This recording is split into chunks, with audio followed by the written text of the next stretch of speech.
Good morning. Sa araw na ito ay pupunta tayo ng PGH. Sasamahan ko lang sa PGH yung pong si Kuya Edwin, isa sa taong malapit sa akin, yung pamilya po niya. So meron kukuhanin kaming gamot sa PGH para sa kanyang misis. So babiyahe kami papuntang PGH para makuha yung gamot na worth 20,000 yata.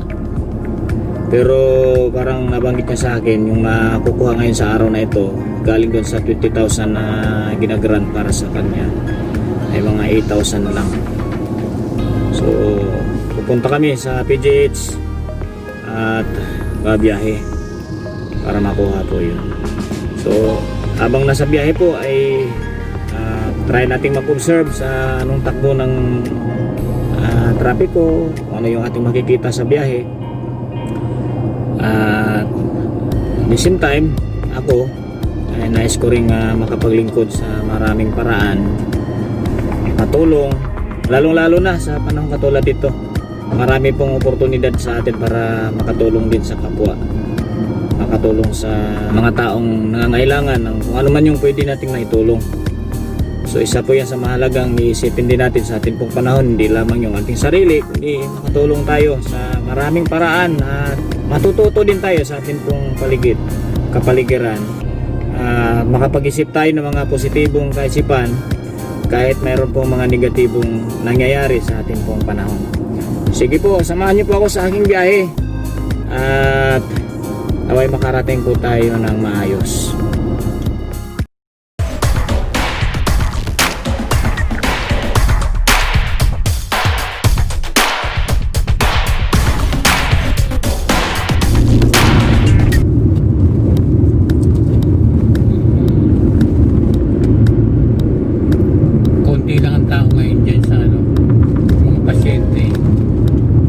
Kasi walang biyahe.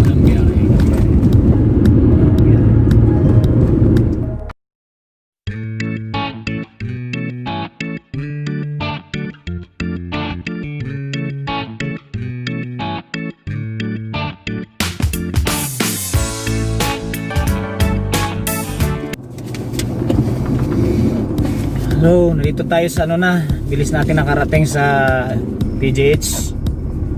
Sa parking na tayo. So hanap lang ako ng parking space para po hanap tayo dito ng bakante na may puno para di po tayo gaano maiinitan.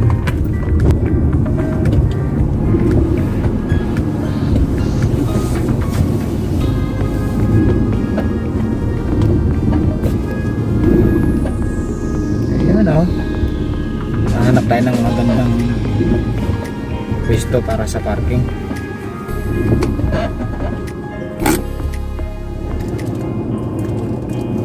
Yun. Wala pa si Kuya Edwin, so nakapila pa siya doon. Kinuha yung gamot na dapat niya makuha sa araw na ito. So habang naghihintay ako sa kanya, inaabot ako ng gutom. Kain muna tayo. Binilhan niya akong tinapay. So mamaya naman pag dating niya, kakain tayo sa kung ano saan pwede tayo makakain. Hindi kasi ako pwedeng lumabas, hindi ako basta-basta lumalabas kasi alam mo naman nasa ospital po tayo. So nasa parking area lang ako, nasa loob ng kotse, naghihintay ako sa kanya. So kain muna tayo para hindi tayo malipasan ng gutom. Tinapay lang muna. Mamaya pag dumating na si Kuya Edwin biyahe tayo pauwing Cavite. Then yun, isa sa dahilan kaya meron akong ganitong klaseng vlog ay para kapag observe tayo sa ating pong paligid sa panahon katulad nito, at the same time kung mayroong privilege po na makatulong tayo sa ating kapwa, kasi isa po yan sa mahalagang iniisip din natin sa ating pong panahon, makatulong tayo sa mga taong nangailangan ng tulong kahit saan man tayo napunta. Katulad nito, bahagi po yan ng aking pong buhay, tulong sa iba na nangailangan. Wala pong sasakyan ngayon, walang biyahe. So paano makukuha ni Kuya Edwin yung kanyang gamot na para sa misis niya? Nabigyan ako ng pagkataon makatulong din ako. At the same time, ang taong yan ay nagiging kalakasan ko rin sa aking buhay, pagsiservisyo sa Panginoon, sa mga taong naririyan sa ating paligid. Isa yan sa mahalagang nating iniisip sa ating panahon ngayon. Hindi lamang po, kahit po tayo nangangailangan din naman ng tulong, pero mas maganda isipin na kung ano ba yung pwede natin may tulong sa iba. Lalo sa mga ganitong sitwasyon sa panahon natin, makakaisip din, maganda makaisip din po tayo paano tayo makapag-serve o makapag-servisyo. Servisyo kasi yun eh. Yun ay malaking bagay na dapat mailagay din sa isipan, puso natin bilang mga Pilipino, makatulong kahit sinong tao na nangailangan ng tulong, kahit saan tayo pupunta, kahit saan tayo lugar naroroon. Isa po yan sa maganda pong kaisipan na dapat din natin pong matutunan o may apply sa buhay natin, may practice natin sa buhay natin, yung pagiging matulungin na walang hinihintay at hinihinging kapalit. So mamaya po, observe tayo sa biyahe, ano yung pwede nating mapagdaanan o madaanan sa biyahe. Marami tayong maobserbahan kapag nasa biyahe po tayo. Kaya nga yan po yung pangalan ng akin pong YouTube channel, The Four Travelers. So yan po, kain po muna ako. So mamaya po, wala pa naman si Kuya Edwin, hindi pa naman nagme-message. Hihintayin niya ako doon sa bayaran ng parking pay dito sa PGH. Kain po muna tayo. Kakatapos ko lang kumain habang naghihintay kay Kuya Edwin. So yun nga, isa sa rason kasi kung bakit ako nagkaroon ng ganitong privilege. So kaisipan para mag-vlog. Yun, nasa kaisipan ko rin habang nagbabiyahe ako, kung saan man ako nagpupunta, naisip ako kung ano ang pwede kong maitutulong, ano ang magagawa ko sa mga nangailangan. So gusto kong samantalahin habang nandito ako sa PGH. Alam naman kasi natin ano kung ibig sabihin ng PGH. Ito yung pinakamalaking pampublikong pagamutan ng ating pong bansa. So hindi naman lingid sa atin, lahat tayo aware, alam natin kung ano ang mga nangyayari sa ating pong panahon. Meron tayong pandemic na kinakaharap. So alam nyo, ang ospital ay lugar to ng mga taong puro problema din ang kinakaharap talaga. May mga may sakit. So alam natin din yung sitwasyon, yung ng ating pong mga frontliners, mga nurses, mga health workers, mga doctors. No? So sila yung nasasalang ngayon sa pinakamapanganib na sitwasyon. So ako naman, nandito lang ako sa loob ng kotse. Gusto ko sanang makapag-share sa inyo. Hindi naman ako doktor, hindi naman ako involved dyan sa kanilang mga ginagawa, pero iniisip ko lang ano ang pwede kong gawing maitulong ko para sa kanila. So gusto ko maglaan ng time habang naghihintay ako kay Kuya Edwin. Gusto kong maglaan ng time para ipag-pray ba yung PGH, maipanalangin, kasi alam naman natin, di po ba, wala pa rin tayo talagang nakikitang specific na lunas, solusyon sa pandemic natin pong kinakaharap.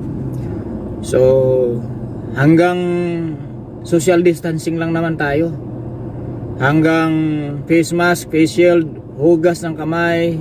So lahat ng magagawa natin para lang makapag-ingat. Pero solusyon itself, wala pa tayong nakikita talaga.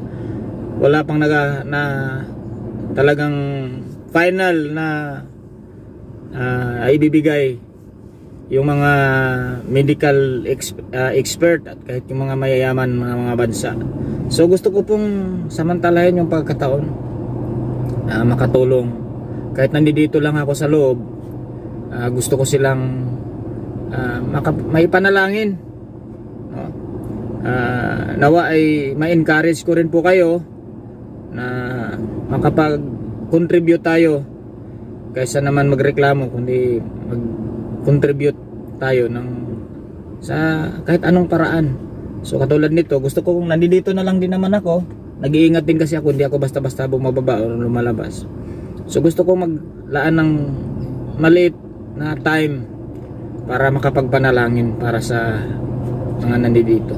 So pwede bang samahan niyo po ako sa pananalangin, makapag-alay ng prayer para po sa mga frontliners na nandito sa PGH.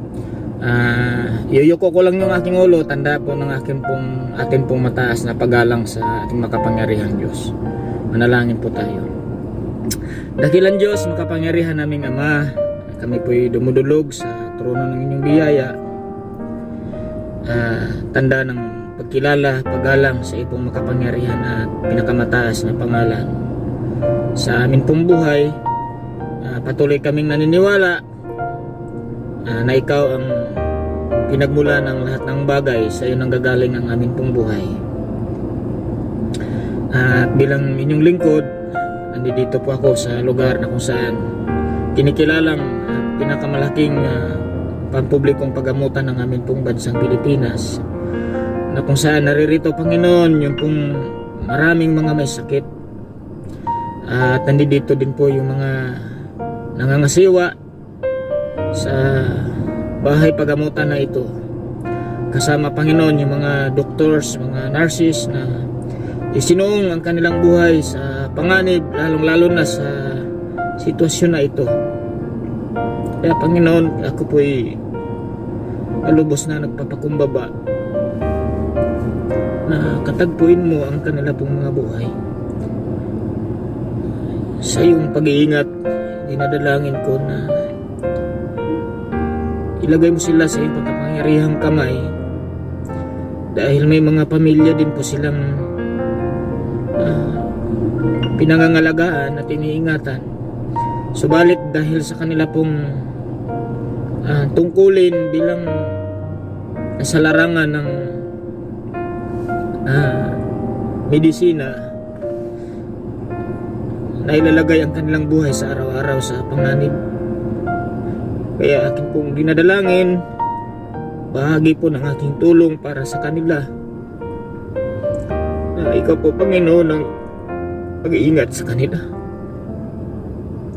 Proteksyonan mo po sila Panginoon sa lumalaganap na pandemya sa amin pong kapanahonan ngayon. Bigyan mo sila ng kalakasan at iligtas mo sila sa panganib na ito Panginoon. Naway mapagtagumpayan din ng mga may karamdaman sa bahay pagamutan na ito ang kanilang mga pinagdaanan at mga kahirapang kinakaharap. Pagpalain mo sila, unat mo Panginoon ang iyong makapangyarihang kamay sa kanila pong buhay. Maranasan nila yung biyaya at habag mo Panginoon. Yan nawa o Diyos ay gamitin mong kasangkapan, maging daluyan ng pagpapala. Ang panalangin ko pong ito para sa kanila. Hindi ko man yan sila kilala Panginoon, wala akong personal na connection sa kanila. Subalit naniniwala ko o Diyos na makarating sa trono ng inyong biyaya at ng inyong kahabagan at ng inyong biyaya ang pananalangin namin. Kaya Panginoon, sinasamantala ko yung pagkakataon na ako po'y nandito. Ito po yung maialay kong tulong Panginoon para sa kanila. Hiling ko Diyos ang iyong pagkilo sa kanila pong mga buhay. Mangyari sa kanila ang iyong banal na kalooban. Tatagpuin mo rin Panginoon kanila pong pamilyang kinabibilangan. Naway sa pag-uwi nila sa kanila pong mga tahanan ay wala silang dalang nakakahawang sakit, at natuloy nilang maganap ang kanila pong tungkulin na mayroong kasiyahan sa kanilang puso na makapaglingkod. Bigyan mo sila Panginoon na patuloy na pagmamahal at pagmamalasakit sa lahat ng mga pasyente na kanila pong makasalamuha sa araw-araw.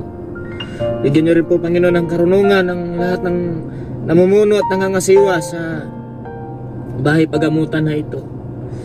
Tagpuin po sila Panginoon at naway buong puso nilang magampanan at maging kasangkapan sila Panginoon para sa ikakaayos ng buhay ng mga may mga karamdaman sa lugar na ito. Salamat po Panginoon, maging sa perwilihiyong ito, nakakapag-encourage na ako sa mga tao, mga kababayan na pwedeng sumubaybay na sa maliit na paraan, sa ganito pong paraan ay nakatulong kami sa amin pong kapwa at hindi kami mapabilang sa suliranin kundi maging kabilang kami sa solusyon at maging daluyan kami ng iyong pagpapala. At kung anumang nakita mo Panginoon na mali sa aming isip, sa aming puso, sa aming buhay, humingi kami patuloy ng pagpapatawad at hayaan mong matanggap namin ang katugunan ng aming pong mga panalangin. Salamat po Diyos sa araw na ito. Tanggapin po ninyo ang pinakamataas na papuri, parangal, pagsamba sa pangalan ni Kristo Jesus. Amen. Amen. So, salamat po at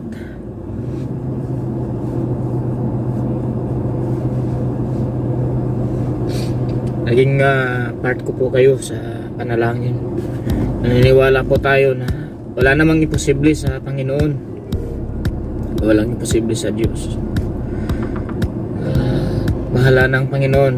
Yung halaga na ilapit natin sa Kanya. So maraming salamat po. At pagpapahinga na lang din po ako. Maghihintay pa ako ng message ni Kuya Edwin para makauwi po kami sa Cavite. Okay. Tumawag na si Kuya Edwin. Andyan na siya, naghihintay sa akin sa may bayaran dyan sa may parking pay.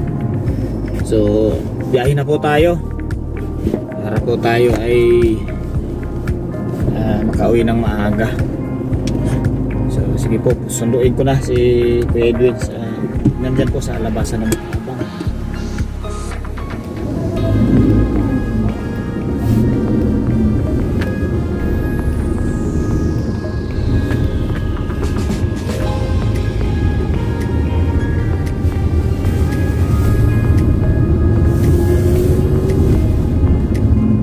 Si Kuya Edwin naghihintay.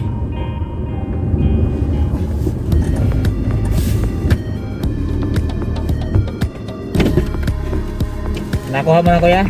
Gamot?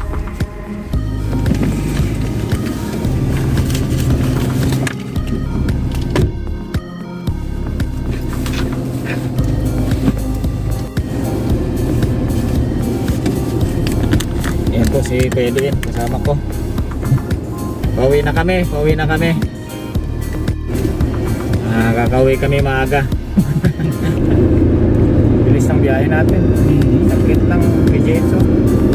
So ganito kabilis kung wala talagang traffic.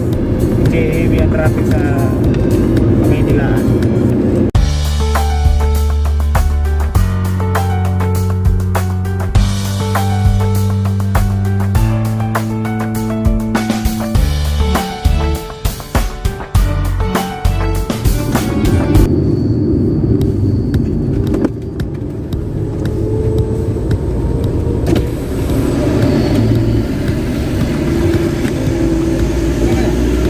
Cavite sir.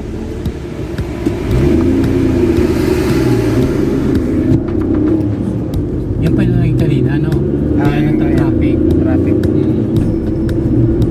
So nagsisimula na po ang checkpoint dahil sa araw na ito ay nasa ilalim ang NCR ng Modified Enhanced Community Quarantine. So may mga checkpoint na ang southbound papunta pong Cavite, Laguna. Dito po sa may bandang Susana Heights ay mayroon pong checkpoint na. Dito kami sa Silkas, kakain kami ni Kuya Edwin. So tinatanong ko lang yung eksaktong lugar dahil madalas naman ako kumain dito pero di ko alam yung saan address. Yung aking mga anak dito ko dinadala pag naiisip kong kumain ng may sabaw na isda.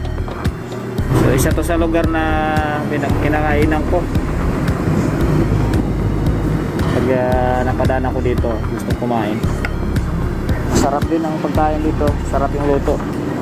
Sila maghihintay ka nga lang kung gusto mo ng fresh na isda,